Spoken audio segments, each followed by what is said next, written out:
Hi all, ఎలా ఉన్నారు అందరూ? ఈరోజు మనం క్విక్గా మటన్ మసాలా గ్రేవీ ఎలా ప్రిపేర్ చేసుకోవాలో చూద్దాం. చాలా ఈజీగా ప్రిపేర్ చేసుకోవచ్చు, ఎవరైనా బ్యాచిలర్స్ కూడా. సో ముందుగా ఎలా ప్రిపేర్ చేయాలో చూద్దాం. ఒక బౌల్ తీసుకొని దాంట్లోకి ఫ్రెష్గా కడిగి పెట్టుకున్న మటన్ యాడ్ చేయాలి. అందులోకి ఉప్పు, కారం, పసుపు, గరం మసాలా, అల్లం వెల్లుల్లి పేస్ట్, పెరుగు యాడ్ చేసుకోవాలి. యాడ్ చేసుకున్న అన్నిటినీ ఒక్కసారి బాగా కలిపేసుకోవాలి. సో ఈ మ్యారినేట్ చేసుకున్న దాన్ని కవర్ చేసి ఒక 15 మినిట్స్ పాటు ఫ్రిడ్జ్లో పెట్టండి. 15 నిమిషాల తర్వాత దాన్ని బయటికి తీసి స్టవ్ పైన ప్యాన్ పెట్టుకోవాలి. ప్యాన్లో ఆయిల్ యాడ్ చేసుకొని అందులోకి ఒక ఇలాచి, 4 లవంగం, దాల్చిన చెక్క యాడ్ చేసుకోవాలి.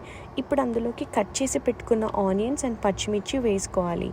దాంట్లోకి మనం మ్యారినేట్ చేసి పెట్టుకున్న మటన్ని మొత్తం యాడ్ చేసుకొని ఒక్కసారి బాగా కలిపేసుకొని అందులోకి కొంచెం వాటర్ యాడ్ చేసుకోవాలి. ఇప్పుడు కుక్కర్ విజిల్ పెట్టేసి ఒక 5 విజిల్స్ వచ్చేంత వరకు ఉంచండి. 5 విజిల్స్ వచ్చిన తర్వాత మూత తీసి బాగా కలిపి అందులోకి చాప్ చేసి పెట్టుకున్న కొత్తిమీరను యాడ్ చేసుకోవాలి. అంతే, ఎంతో ఈజీగా ప్రిపేర్ చేసుకునే మటన్ మసాలా గ్రేవీ రెడీ. చాలా టేస్టీగా ఉంటుంది. ఒక్కసారి ట్రై చేసి చూడండి, ఎలా వచ్చిందో కామెంట్ చేయండి.